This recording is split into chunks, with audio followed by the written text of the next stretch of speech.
The next step is really to review your previous online and offline efforts. I hear a lot of people, I've never heard anyone say, I've tried podiatry and it didn't work. Have you ever heard that? What I usually hear people saying is that I've tried Google Ads and it doesn't work. And what I think is interesting is that, just like the podiatry is a wide-ranging specialty that we all practice, Google Ads is a wide-ranging platform that is really specialized. And you really have to know the ins and outs of that platform, just like you have to know the ins and outs of taking care of feet and ankles to really get the most out of specific types of things. So sometimes people have tried Google Ads and they haven't had success, but there's usually a reason for that. And it usually requires a specialist or someone that knows how to really dig down deep into that platform to get those results. One of the kind of things that's interesting about the online platforms we currently have is that we're so familiar with it. But that doesn't mean that it's necessarily that simple to use or to generate real results for your clinic.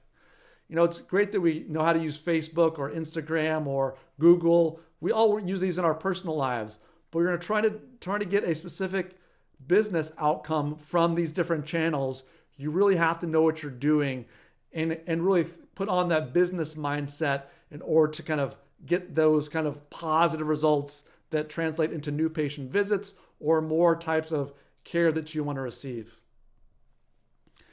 Like I mentioned, once you have kind of a system in place, you have that perfect recipe, it's always about refining it too. There's no kind of cookie cutter or copycat solution that's going to work for every practice. It's not a set it and forget it solution. If you just look at your website as something you build out every 5 or 10 years, you're not going to get a lot of results from your online presence or it's not really a way to kind of build a growth plan. You have to be kind of constantly experimenting and trying things, and it has to be more active than it is passive. Like I mentioned, there's different reasons why different plans will fail or things that have failed in the past. Sometimes people just don't know how to kind of attribute the different sources of referrals they're getting. How is it coming from online? Is it coming from Facebook or Google? They don't know how to determine where those online referrals are coming from. Sometimes there's insufficient budget. If someone's using $100 a month on Google search ads, you're probably going to not get a lot of results from that. Generally takes somewhere in the $500 to $2,000 range per month to really get sustainable results from Google search ads. Also, if you're looking at week to week differences, it's not long enough of a timeline to really see results. It's more month to month and even quarter to quarter to see those results. So that requires some amount of patience in order to kind of get up to speed and get those optimal results, both from your offline and online ways of doing things. Sometimes the scope is too big and sometimes it's too small. If you're trying to kind of be everything to everyone and market 100 different things to your local audience, it's going to be confusing.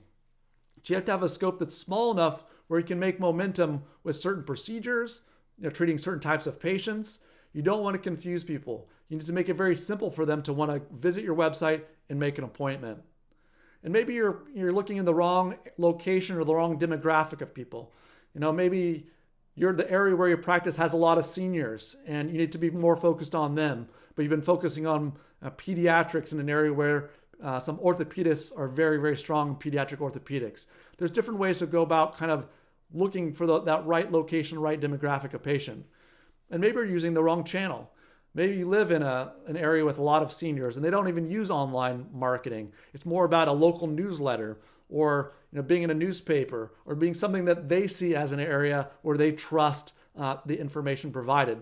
Maybe you need to be in contact with more primary care physicians or geriatric care providers. There's different ways to go about doing it. And then you need to evaluate results.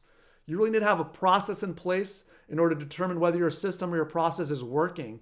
It takes in-depth analysis to do this, whether Google Analytics for an online way or measuring things in an offline way that makes sense.